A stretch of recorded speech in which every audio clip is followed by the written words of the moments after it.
오늘은 언약대로 완성시키시는 하나님, 언약대로 완성시키시는 하나님이라는 제목으로 말씀을 선고합니다. 성경은 언약의 말씀입니다. 그래서 구약, 옛 약속, 신약, 새 약속인데 이 약속이 이제 이 언약이라는 말인데 오늘 본문에도 그 단어가 나와요.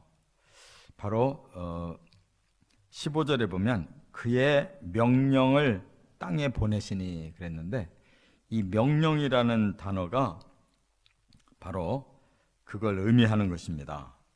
그래서 원어가 이무라라고 그러는데 이무라라는 말이 어디서 나왔느냐? 아마르라는 말에서 나왔어요. 이 아마르라는 말은 확실히 말씀하셨다, 또 약속하셨다, 이런 뜻이에요.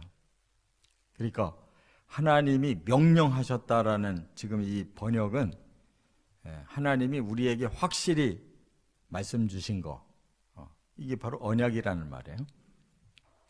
그 언약대로 이제 모든 것을 이루셨다라고 오늘 말씀을 이제 끝맺는데, 어제는 이제 회복을 시키신 걸 말씀했어요. 구원.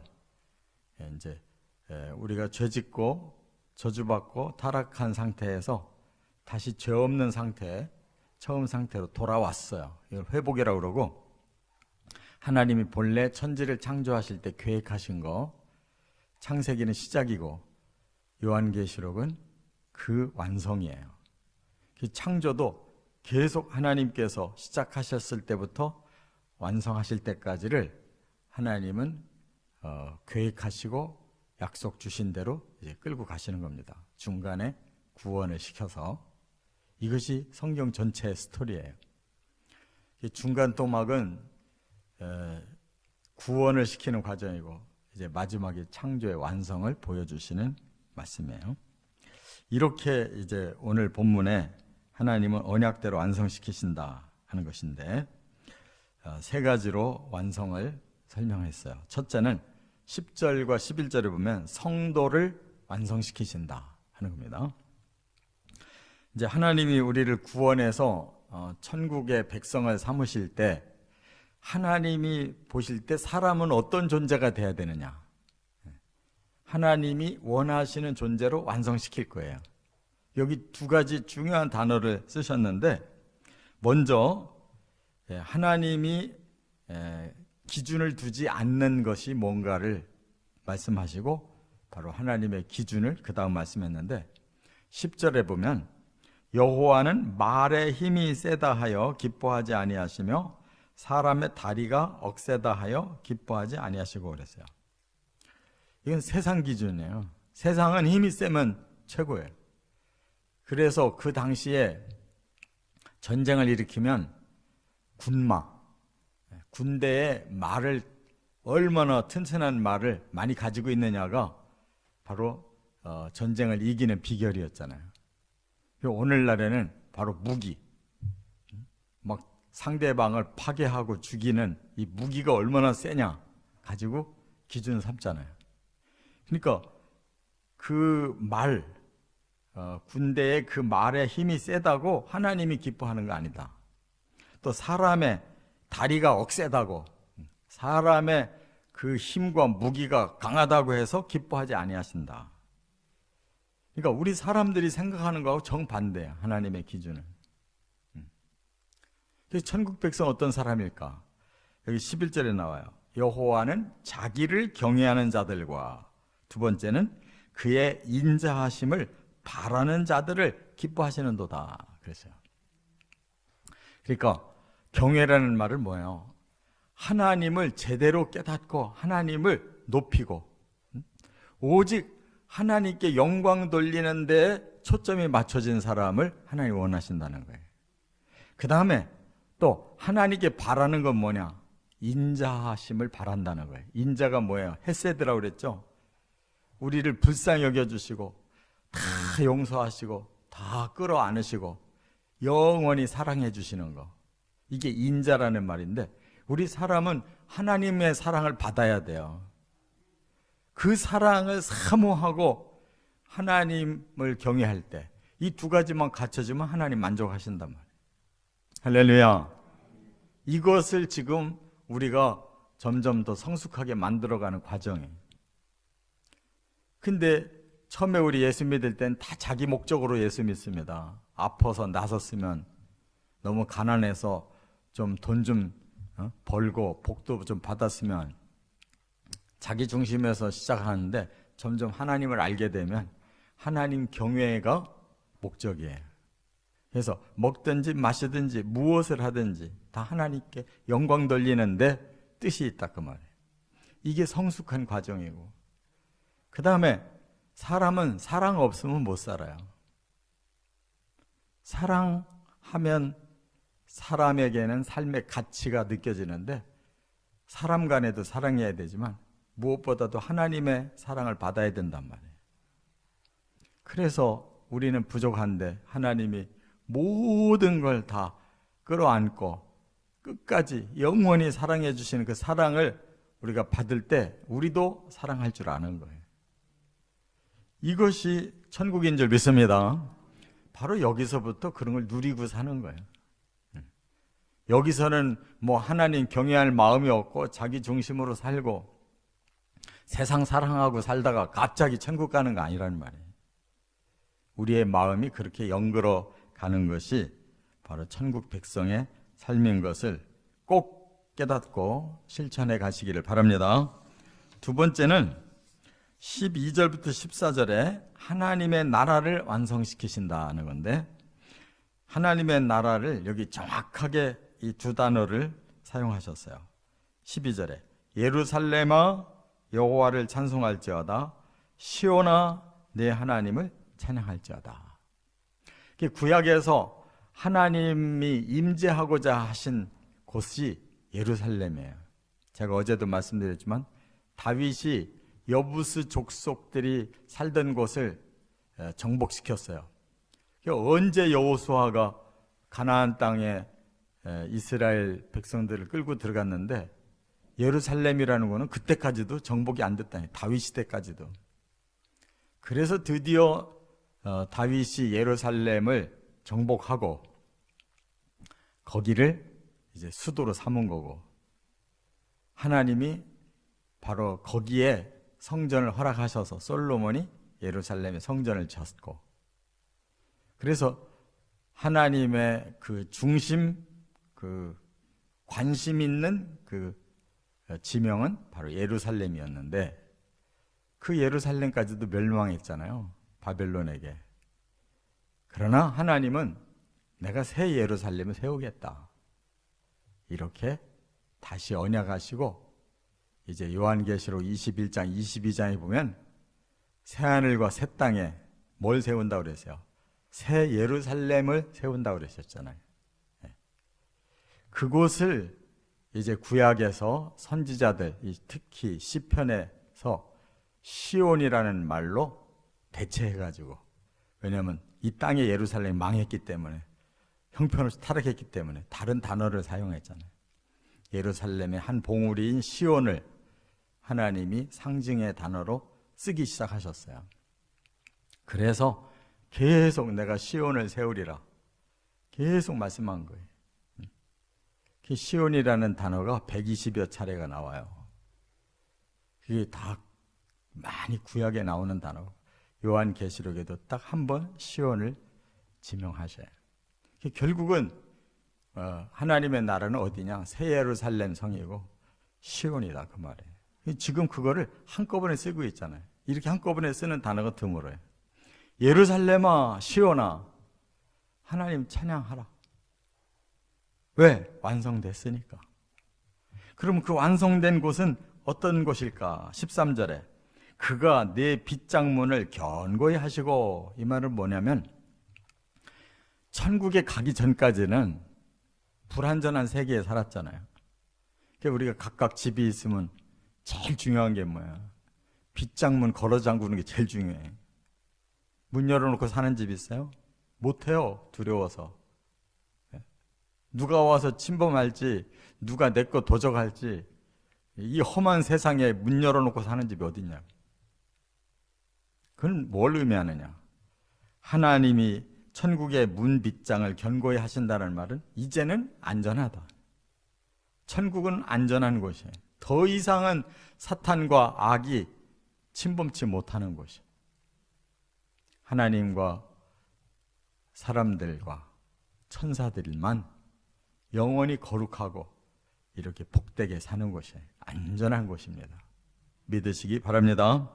또 하나,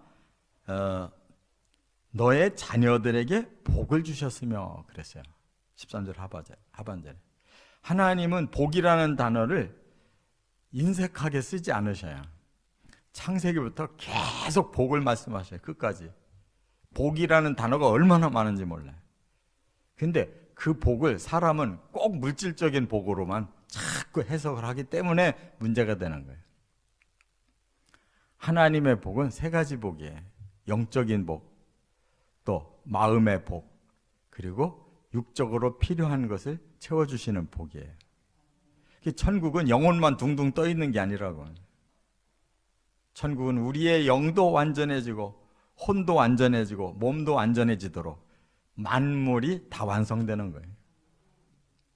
그래서 가장 하나님과 밀접한 관계로 거룩해지고 하나님 우리에게 그 지정의를 주신 것이 완성이 되기 때문에 그 나라는 영화롭고, 그리고 그 나라는 이 세상에서 가장 물질의 가치가 있는 것이 완성된, 그래서 천국의 바닥이 순금이고 12대문이 진주대문이고 기초석과 그 성벽이 12가지 보석으로 지어져 있고, 들어가면 하나님의 보좌에서 생명의 강이 흐르고 그 양가에 나무가 서 있는데 생명의 나무가 달달이 열매를 맺는다. 그러니까 사시사철 생명과를 먹고 영생한단 말이에요.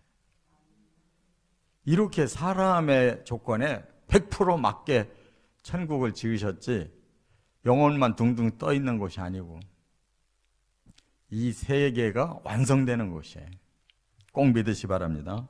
그게 복이라고 그랬는데 이 성경에는 원어가 복이 여러 가지가 있어요. 에제르 그러면 마음의 행복이에요. 우리의 마음이 돈은 없어도 행복하겠다는 거, 그 에제르예요. 근데 여기서는 바라크라고 그랬어요. 하나님이 축복한다는 거예요. 우리에게 필요한 모든 것을 다 제공한다는 뜻이에요. 바라크는. 할렐루야. 천국의 복은 종합적인 복이라는 말이에요. 그 다음에 14절에는 또 천국의 특징을 뭐라고 그랬냐, 경내를 평안하게 하시고 그랬어요. 천국 안에 사는 그 경내를 평안하게 해주신다. 이 평안이 샬롬인데 이게 그냥 우리들이 이 고난 중에서도 마음에 흔들림이 없는 이런 견고한 안식을 평안이라고 하지만 천국에서는 그게 완성된다는 뜻이에요. 본래 샬롬이라는 원어는 완전이라는 뜻이에요. 완전. 그 나라는 완전한 평화가 주어지는 곳이다. 그 다음에 아름다운 밀로 너를 배불리시며 그랬어요. 이 말은 뭐예요? 사람에게 먹을 양식을 하나님이 주셨는데 그걸 아름다운 밀이라고 표현했어요. 그게 뭐겠어요? 완전 식품이지 뭐야.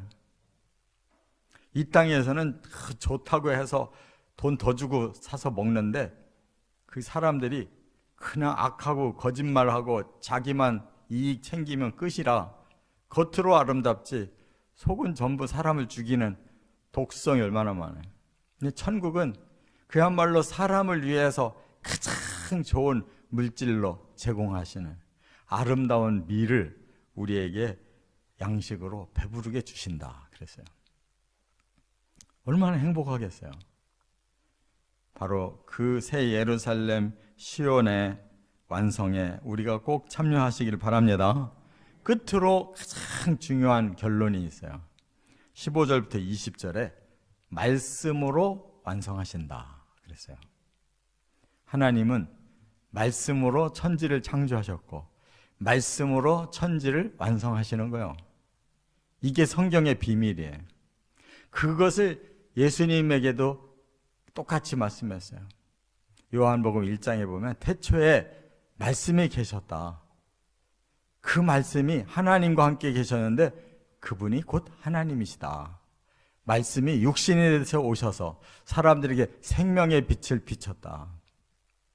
그분이 예수 그리스도시다 그랬잖아요. 그러니까 말씀이 창조의 시작이고 구원의 완성이고 또 창조의 완성이 되는 것이에요. 하나님의 진리가 그렇게 위대한 거예요. 할렐루야. 말씀하시면 다 되는 거예요. 그래서 우리는 그 말씀을 받아들였기 때문에 구원받은 거예요. 믿습니까? 이 말씀이 오늘 본문에 15절부터 지금 세 차례가 계속 나와요. 그 말씀은 어디에 근거했느냐? 아까 말씀드렸죠. 15절에 이무라라고 명령, 하나님이 확실한 약속에 근거한 말씀이란 말이에요. 약속을 받아들이면 그 말씀이 내게 그대로 이루어지는 거예요. 그래서 15절에 그의 명령을 땅에 보내시니 그의 말씀이 속히 달리는도다. 여기 이 말씀은 우리가 헬라어로는 로고스라고 해요. 많이 들으셨죠? 로고스. 예수님이 말씀하셨다. 로고스. 그러는데 여기 구약에서는 그 로고스라는 단어가 히브리어로는 다바르예요. 다바르. 하나님이 말씀하셨다. 얼마나 많이 나오는지 몰라요. 구약에서는 그게 히브리어로 다바르, 신약에서는 그게 로고스란 말이에요. 그 로고스가 바로 하나님 자신이시고 하나님의 능력과 생명이시란 말이에요. 그 말씀이 들어가는 곳에 그 생명이 살아나고 모든 세계가 완성되는 거예요. 여기 보니까 말씀이 속히 달리는도다 그랬는데 이 말씀이 퍼져나갔다는 거예요. 모든 사람에게 다 전달됐다는 거예요. 속히 달려갔다. 이게 하나님의 소원이에요. 말씀이 들어가는 곳마다 말씀을 받아들이는 사람마다 다 구원이 완성되고 창조가 완성되기 때문에 이 말씀은 속히 전달돼야 된단 말이에요. 우리까지 왔는데 여기서 말씀이 끝났다. 우리 가족들은 어떻게 되고 우리가 아는 사람들 어떻게 되겠냐고, 우리 후손들은 어떻게 되겠냐고. 그 하나님의 심정으로 말씀을 전하고 말씀을 나눠야 되는 거 아니에요. 할렐루야. 이게 최종 결론이에요. 하나님의 결론은 말씀을 속히 전달해줘라. 16절부터는 18절까지 자연세계를 말씀으로 완전케 하신다고 그랬어요. 눈을 양털같이 서리를 재같이 우박을 떡부스러기 같이 내리시는데 말씀으로 녹이시고 바람을 불게 하사 물이 흐르게 하신다. 이 말은 눈과 서리와 우박은 사람을 얼게 만들잖아요. 그런데 말씀하니까 그게 녹아버리고 바람이 불게 돼서 그 물이 사람들에게 온전한 생명의 물이 되게 하시더라. 그 말이에요.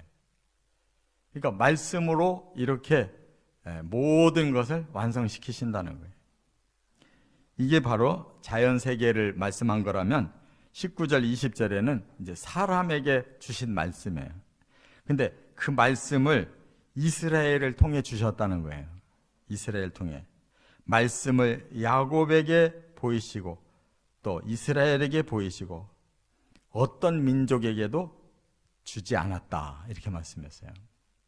그러니까 이건 뭘 뜻하느냐면 하나님이 말씀을 실현시키기 위해서 이스라엘, 야곱의 자손을 택하셨다는 거예요. 그리고 그들에게 말씀을 계시하셨다는 거예요. 그들로부터 이어져 온 말씀이어야만 진정한 말씀이라는 거예요. 다른 민족에게 하나님 말씀을 주신 적이 없대요. 그러면 대단히 미안한 얘기지만 다른 종교 다 가짜라는 거예요. 하나님이 주신 말씀이 아니라는 거예요. 이스라엘 사람에게 주신 말씀, 모세에게 주셨던 율법, 모든 이스라엘의 선지자들에게 주셨던 모든 예언, 그리고 계시, 그리고 예수 그리스도가 풀어주신 그 복음이 결정적인 말씀이라는 거예요. 다 이스라엘에서 나온 거예요. 예수님까지도 이스라엘이에요. 처음 시작한 전도자들도 다 이스라엘 사람들이에요. 12 제자가 사도 바울까지도 다른 자들에게 주신 적이 없다는 거예요. 그래서 거기서 나온 이 구약과 신약의 이 말씀이 온 인류에게 퍼져서 사람을 구원하고 또 천국을 완성시키고 모든 자연 세계와 인류를 바로 하나님의 나라로 들이시겠다는 거예요. 이 말씀이 창세기부터 계시록까지예요. 이 속에서 진리를 우리가 찾아내서 그 진리를 따라가면 완성되는 거란 말이에요. 이거보다 더 확실한 하나님의 약속이 어디 있어요? 그래서 구약이고 신약이라니까요. 저와 여러분도 완성으로 말씀으로 완성되는 줄 믿으시기 바랍니다. 이 말씀이 무지하면 소용이 없는 거예요. 이 말씀 안으로 들어가서 진정한 하나님의 메시지가 뭔지 그 메시지의 그 위력을 우리가 얻어야지. 그냥 읽고 지나가면 뭐해요. 말씀 안에 생명을 우리가 붙들어야지. 그 약속을 우리가 확신해야지. 그래야 그 말씀이 우리를 만들어 가실 거 아니에요. 이런 축복이 있으시기를 주의 이름으로 축원합니다.